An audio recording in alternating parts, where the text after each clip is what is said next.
So it's very, very, very likely, okay, that you're in this position, right? Your knowledge is good. Your knowledge of ICT is fairly competent.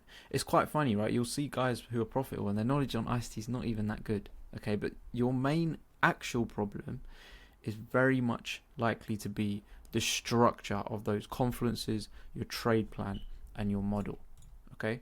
So if you're someone who watches my reels on Insta, and you can understand everything that's going on, you can sort of see it in real time, you can process all the information, then realistically there's only really two possible reasons why you're unprofitable.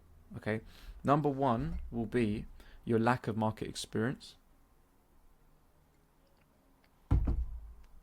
Okay, and your number two will just be basically a lack of structure with your confluences. Okay, number one, why I say it, not enough market experience, is because you might be the guy who can see everything. You can see everything in hindsight. You understand the material, but you might not have had someone actually sit there and guide you through the whole sort of experience, show you how to put this concept together, that concept together. Of course, it's good to see in hindsight people doing that, but it's also very helpful from a sort of forecasting perspective and watching someone actually pull together confluences before the market has actually gone ahead and sort of manifested itself. Now, I do actually do that for free inside my free Discord. So quick plug, if you want to join my free Discord, I post a weekly outlook there every single week. That's just free to everyone. Like, you can go ahead and watch that and just see if I get it right or wrong. Like, I basically put my reputation on the line. Number two is that you lack the structure. How can you lack the structure? Well, for example, you might be using like order block, FEG, immediate rebalance, higher time frame, lower time frame, kill zones, etc., right? But you might not have a step-by-step planned process in order to execute on your trades effectively and from like a continuous repetitive standpoint. Okay, you need to be able to follow the same process, same plan over and over again to actually quantify and achieve some sort of result. Okay, so structure, right? Now, like I said, Jay, you might be using all these sort of different concepts. So for example, and again, try and figure out if this relates to you, but here we have like order block, breaker, mitigation blocks, the data range, COT, immediate rebalance, etc. Okay, now, the solution to this, right, having sort of all these broad, round concepts, but having no structure, is to first actually try and group them together. Okay, so they were drawn like that for a specific reason, and the reason is because a lot of these go together, right? So you could say on the bottom left, we have COT data and IPTA data range, and you might say to yourself, look, that's my higher time frame basis. Okay, so I build the higher time frame off of COT and IPTA data range. Obviously, you're gonna have other things. I'm just giving you an example. Okay, on the at the top section, right? This might be your more sort of lower time frame / higher time frame building, or even intraday time frame sort of building of a narrative, right? You might want to use stuff like FEGs, maybe external range to internal range, order blocks, immediate rebalance. I use immediate rebalance on the higher time frame. It's very, very good.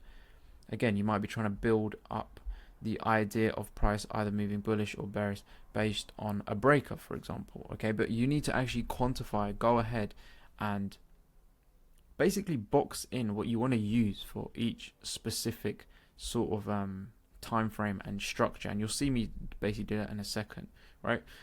Then on the bottom right, you have macros and kill zones. You really need to determine when you are looking to engage in a market. This is like the first question you need to ask yourself.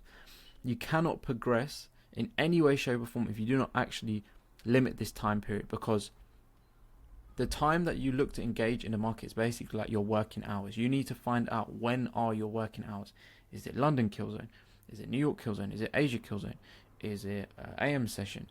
Is it the AM session macro, right? The 9:50 to 10:10, right? You need to figure out what time inside the market you're actually looking to engage.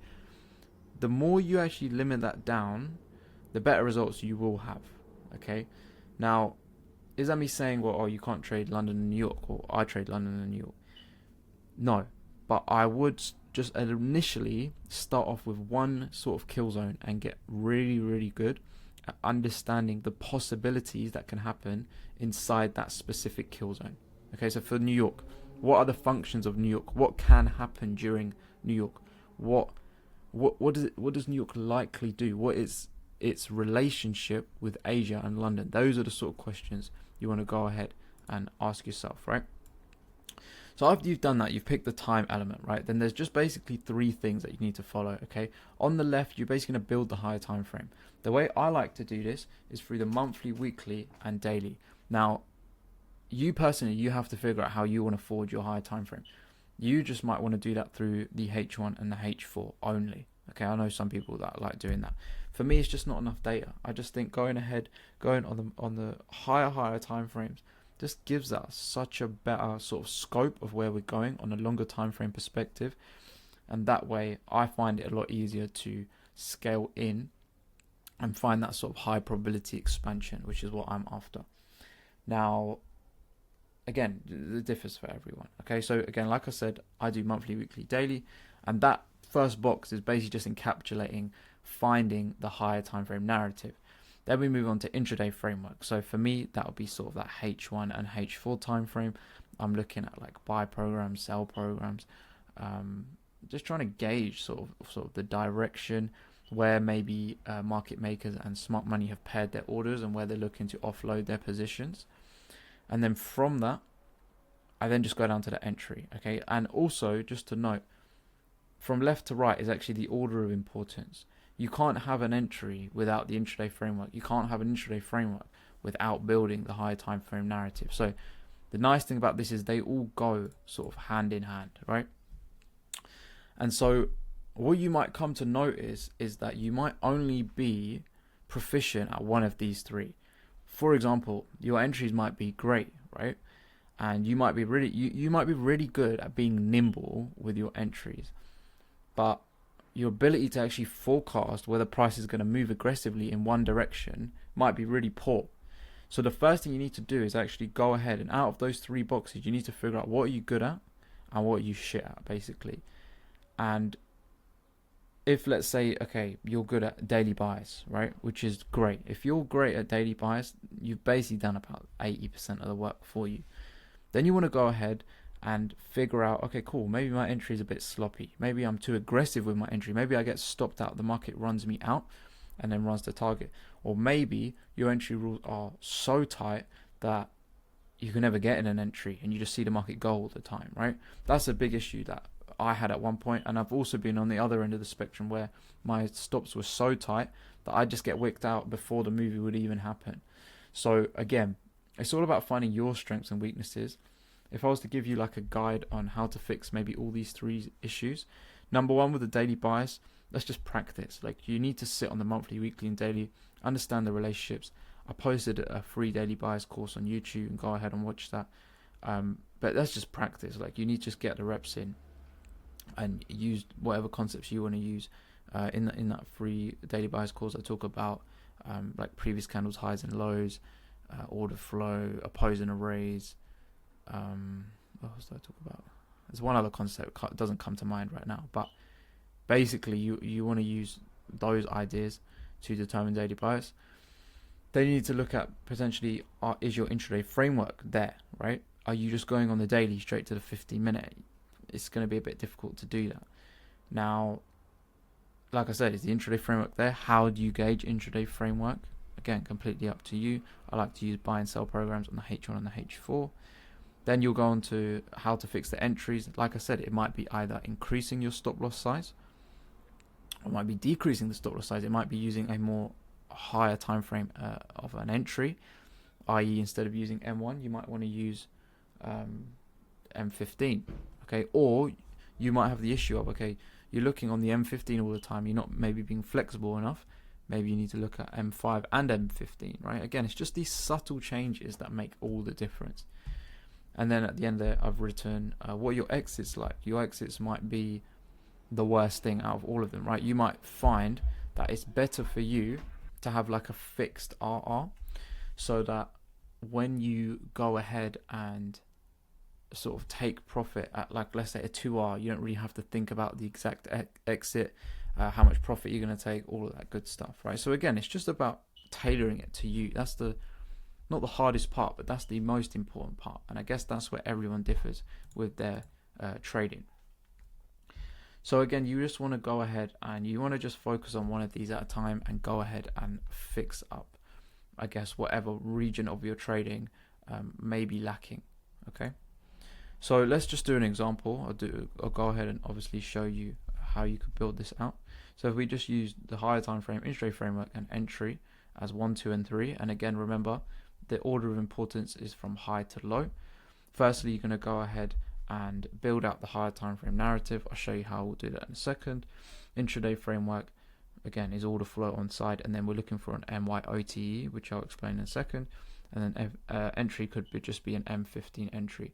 Now, people won't believe that, like, trading can be that simple. Okay, that could be from high to low your entire model. Okay, you don't have to overcomplicate things. You could just keep it that simple and have that easy framework that you can follow all the way from the higher time frame all the way down to the bottom. Okay, you don't have to have all this fancy technical analysis of this, IP to this, blah blah blah. I'm sure everyone has the capacity watching this video, most likely I'd say 90%, has already the knowledge of all of these concepts here and could follow this model tomorrow. Okay, but that's again another big issue within our community, is sort of that system hopping, okay, of going from this to that to sort of every concept under the sun, which again I'm guilty for doing as well. So higher time frame, I've just kept it super simple. So this is basically tackling building higher time frame narrative on the monthly, weekly, and daily. Let's just say we're on the daily here and we have previous candles high and previous candles low. So this is just a concept that I use, just like a really sort of quick overview, is basically where price is likely to attack either previous candles high or previous candles low. If you literally go into your chart and check this out now, you'll notice majority of the time price is either going to reach for one side, and so you can actually use it as a draw on liquidity. So let's just say we're on the monthly, weekly, or daily here. It doesn't really matter. Let's just say weekly or daily. I believe price will reach for previous candles low. Okay, that's my draw on liquidity. Again, keeping it so simple. That would just be just based on the idea of proximity, the fact that we're that close to the previous candles low. That's why my bias would be down. Okay, number one. Number two, so this would be the intraday framework. On the left, we can see we're in a sell program. Therefore, price will go and seek lower areas. So, for example, lower liquidity in the form of what? Previous candles low. Okay. So again, price in that sell program. So we know on the H1 and the H4 we're on side. Okay. So to take that a step further, this is bridging onto the 15-minute, but it's included inside the intraday framework because you could view it on the 1 hour as well.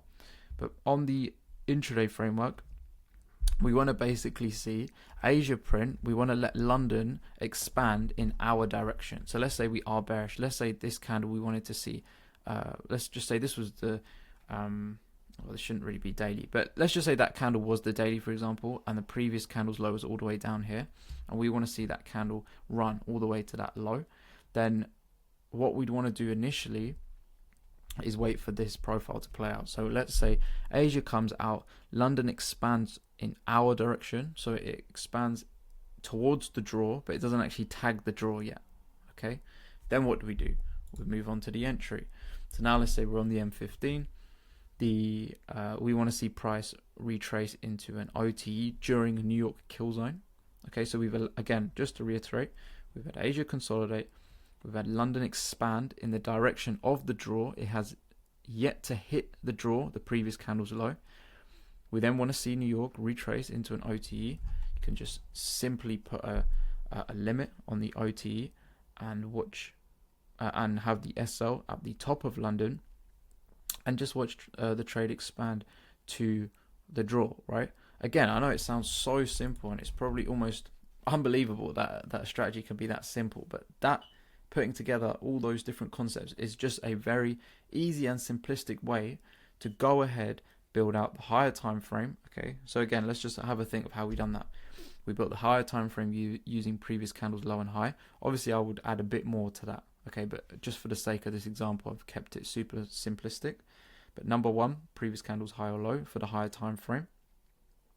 Number two, we've done the intraday framework, so we've said we're in a sell program on either H4 and H1. And alongside that, we've allowed Asia and London to play out and for London to expand towards our draw.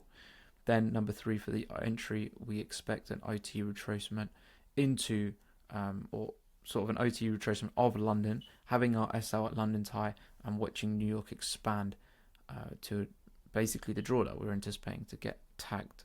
Okay, so yeah, I mean, that's pretty basic, pretty simple, but that was the point of this video. I'm not trying to overcomplicate stuff here, and I guess the point of the video was to show you, like, look, you can take everything you know, and it's well and good knowing like order block, FEG, immediate rebalance, all this good stuff, but you need to correlate it into some sort of system, some sort of model. Without that, knowing all the stuff is useless, because the order block alone isn't going to get you profitable.